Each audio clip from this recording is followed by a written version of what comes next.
I was 18. I was with my mom, my sister, and my brother when 15 security forces came to my home in the middle of the night. Some of them have guns. They took us to a place called Insane, which is one of the most notorious prisons in Asia. I didn't realize I was arrested until after I have arrived. My mother, my sister, and I were sentenced to 17 years for my father's alleged crimes. He was sentenced for 47 years and sent to a prison which is 2-hour drive by car from our prison. His crime, being elected in parliament and aligning with Aung San Suu Kyi as an opposition leader. For the next 7 years, our family was separated. I still have letters from my fathers from those time apart. Prison life, it was full of horrors. It wasn't prison like here in Norway. More than 100 women in my prison cell. Each of them have 2 feet by 6 feet of space. We ate soup with no flavor and salt and dirty rice. We had no medical facility. The most we can get is 1 aspirin. For years, I have no access to books. The worst is having no hope in the prison. There was no future in the prison. All the time, I wanted to be free. I wanted to have a future. I wanted to go back to my university. I wanted to help others. By seeing many young women in the prison and listening to their life, I have decided to work for the change of the country.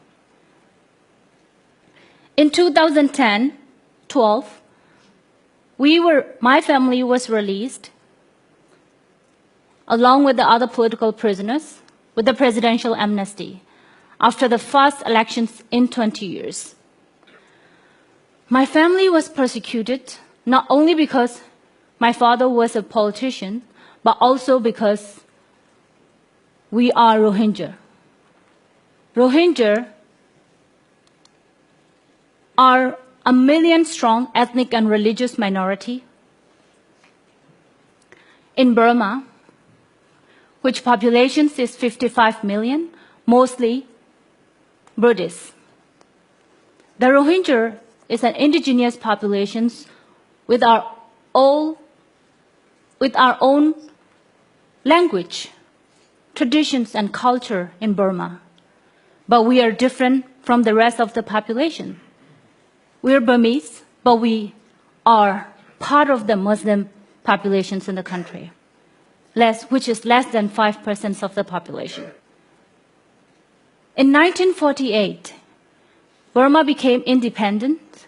In 1962, we had a military coup, which resulted 5 decades of military dictatorship. Just like other dictators around the world, the military used divide and rule tactics to create conflict in the country and maintain their power. From 1980s, they started to degrade status of the Rohingya by enacting discriminatory citizenship law and by introducing many discriminatory practices and policies. In 2014, they took away our permanent citizenship, which is ours by birth. The last election, we were finally disenfranchised and lost our political rights. This is the first parliament and government in Burma's history where there is no Muslim representation at all. When I was released from the jail, I was so excited. I had great hope for the future of my country, to enjoy freedom and democracy. In fact, democracy reform, what I realized is that only for the political elites in urban area, not for the people in rural area, or not for the minorities. And a few months later, I was released. There was widespread violence against Rohingya and minority. Many were killed, women were raped. Many had to flee from their country, become refugee, and many lost their home. In one case, 33 Muslim school kids were burnt alive and beaten to death in daytime by the nationalist group, Buddhist nationalist groups, including monks. Justice has not been brought for these kids yet.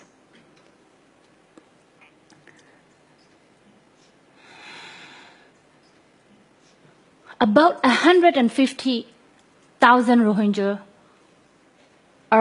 were internally displaced. They are still living in an apartheid-like condition, in squalid camps, segregated from the rest of the Buddhist population. Since October last year, the situation has gotten worse. After an attack against security forces by a militia group, military has used that as an excuse to crack down the entire Rohingya population. The United Nations has reported that acts as crimes against humanity. Rohingya is not the only group that has been targeted. Hindus, Christian, and other ethnic groups like Kachin, Chin, Karen, and other groups are also targeted. Although in 2015, the Aung San Suu Kyi government has democratically elected and came into power, the persecutions of minorities are ongoing. Peace process and political dialogue does not include a lot of the targeted population from Karen, Shan State, Kachin State, and Rakhine State. On top of that, human rights violations around the country are continuing. Conflict intensifying in Kachin State and Northern Shan State. There is no freedom of speech and press. Since after the National League for Democracy government came into power, 66 people have been arrested with the Telecommunication Act for criticizing government and military on internet. I want to live in a truly democratic country where our life and dignity are respected, where we can express our opinion freely, where minorities are protected and given opportunity to participate alongside with majority. After spending 7 years in prison, seeing current situations of my country break my heart. I wanted to create change. And I found, after I graduated from law school, I founded Women Peace Network Arkan, and I promote respect, love, and inclusion by empowering youth and women, and by educating, by providing democratic educations. I have seen young people who join our programs with prejudice have changed. Just last week, a boy who joined us, who is from a military family, who has prejudice against Rohingya and other minorities, at the end of the program, he completely changed, and he said the organization is so welcoming and he felt at home. We have to teach our young generation about the true meaning of democracy and promote democratic cultures and practices. If we invest in the younger generation in 10 to 20 years, when they grown up to be leaders, Burma will be a better place with peace and prosperity for everyone. We still have hope. Young people are our hope.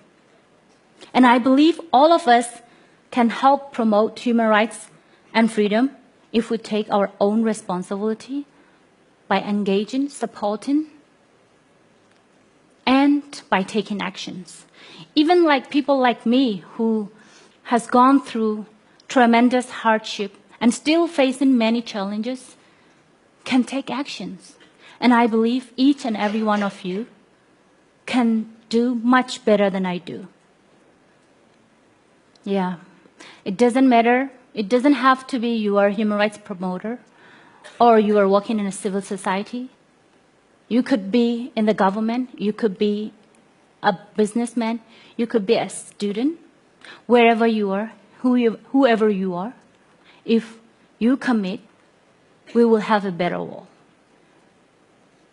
We don't need to wait for world leaders to bring us democracy. I believe we can bring democracy by our own effort with solidarity. Thank you so much.